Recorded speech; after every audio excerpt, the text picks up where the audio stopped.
Buenas noches. Preguntas y respuestas como caminos frente a una lata.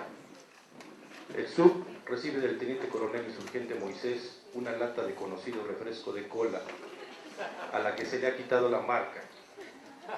El SUB coloca la lata frente suyo y explica: esta es una lata de conocido refresco de cola, a la que se le ha borrado lo que la identifica publicitariamente. A principios de este año, en el primer encuentro de los pueblos zapatistas con los pueblos del mundo, en Oventic, Chiapas, uno de los asistentes intervino y puso sobre la mesa, con gesto teatral, una serie de envases de dicha marca e increpó a los zapatistas el que esos productos se vendieran en los caracoles, diciendo que eso era ser inconsecuentes. Los que venían de afuera lo aplaudieron a rabiar. Los compañeros guardaron silencio. Después de todo, habían invitado a la gente a hablar, así fuera para decir tarugadas. Quienes aplaudieron no le preguntaron al espontáneo juez, jurado y verdugo qué marca de calzado y ropa estaba usando, ni dónde o cómo había conseguido el moderno y caro vehículo de su propiedad en el que llegó para enjuiciar y condenar en bases mediante el proceso de lucha zapatista. Le aplaudieron y él tuvo sus segundos de gloria, que alargó luego en las sobremesas coletas de sus cuates y clientes. El silencio de nuestras jefas y jefes fue un gesto de cortesía. No significó ni significa estar de acuerdo con lo que dijo esa persona. Ahora yo voy a decir en palabras lo que dijo el silencio de mis compañeras y compañeros dirigentes, autoridades autónomas y coordinadores de los distintos esfuerzos que se levantan en territorio zapatista. Frente a esta lata de refresco se pueden tomar varias posiciones. Una es la que sostiene el juez que nos visitó en aquella ocasión y que tanto entusiasmo y adhesiones despierta en una franja de la sociedad y de quienes se acercan a las comunidades. Es la posición del consumo anticapitalista.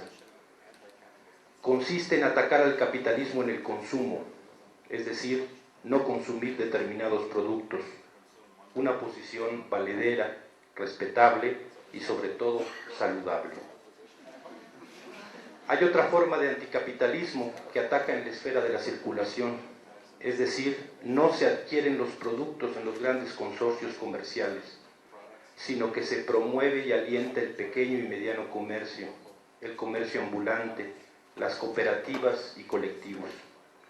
Una posición también valedera, consecuente, respetable y que además no solo ataca al gran capital, sino que beneficia a un sector de los desfavorecidos. Por su parte, la zapatista o el zapatista toma esta lata de refresco y le empieza a hacer preguntas. Yo sé que de por sí los zapatistas tenemos fama de esquizofrénicos.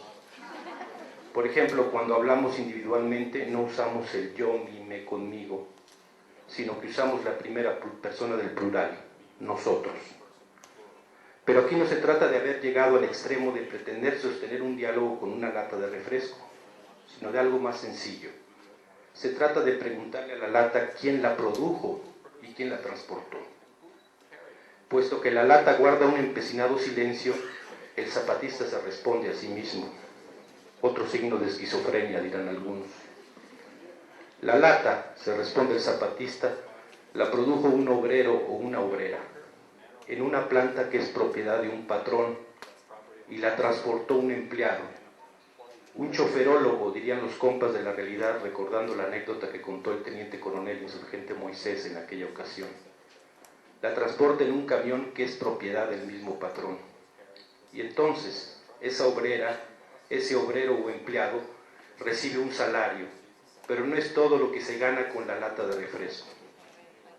A la hora de producir esta lata, el obrero o la obrera son explotados por un patrón que se roba su trabajo y solo les da una pequeña parte para que traten de sobrevivir. ¿Qué pasaría, pregunta el zapatista, si no hubiera patrón? Si la planta refresquera y el camión repartidor fueran propiedad de los trabajadores y trabajadoras, así como los zapatistas somos dueños de la tierra que trabajamos.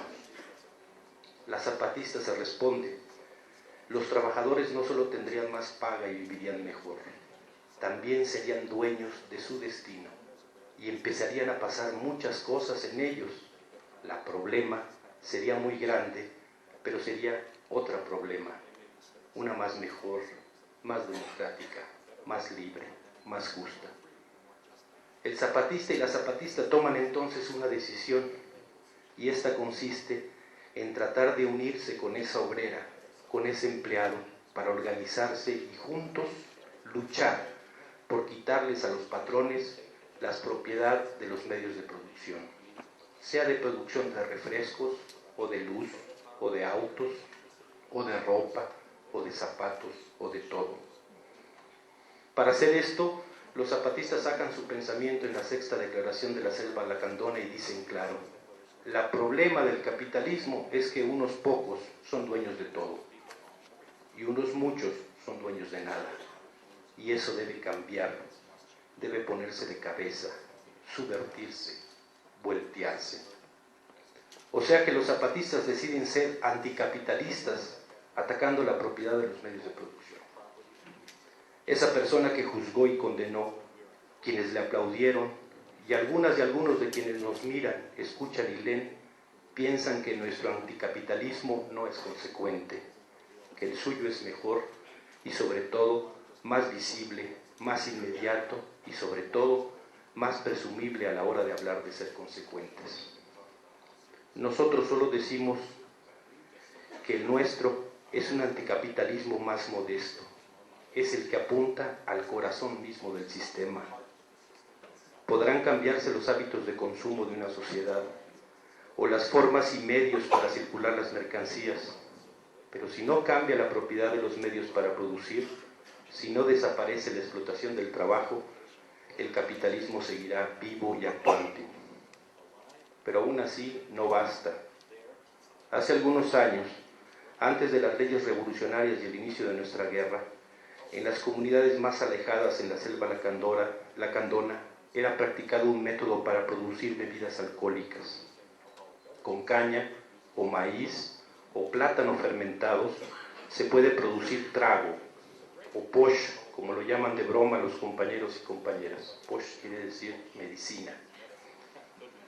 Así, sin explotar fuerza de trabajo, porque lo hacían en su milpa de su platanal o en su sembradío de caña, sin consumir productos de transnacionales, ni engordar las cuentas bancarias de los propietarios de las grandes tiendas, los indígenas se emborrachaban, las mujeres eran golpeadas y violadas, los niños maltratados. Era un alcoholismo anticapitalista, por donde se le viera, pero era y es un crimen. Desde el alzamiento y sobre todo a partir de él, las compañeras zapatistas redujeron mucho el alcoholismo, fuera capitalista o anticapitalista, en las zonas rebeldes, con su fuerza organizada y con la concientización continua y permanente en nuestros pueblos. Aunque la base material del capitalismo es la propiedad privada de los medios de producción, circulación y consumo, tiene ya una lógica que invade todos los rincones de la sociedad y debe ser combatido en todos los rincones.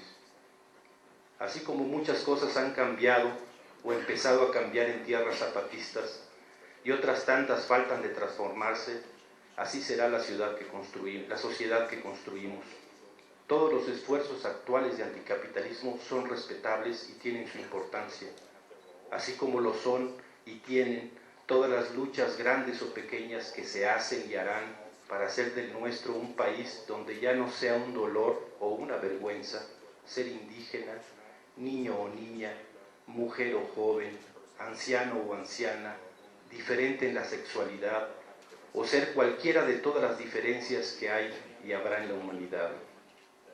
Así que expliquen, eduquen, formen, aconsejen sobre lo que es bueno y malo para la salud en la alimentación, pero no juzguen y condenen a quienes han decidido arriesgar la vida y todo lo que han levantado sobre la sangre de nuestros muertos para destruir un sistema que a ustedes y a nosotros, enlatados o sin lata, nos despoja, nos explota, nos reprime y nos desprecia. Libertad y justicia para Tenco, libertad y justicia para Oaxaca. Muchas gracias.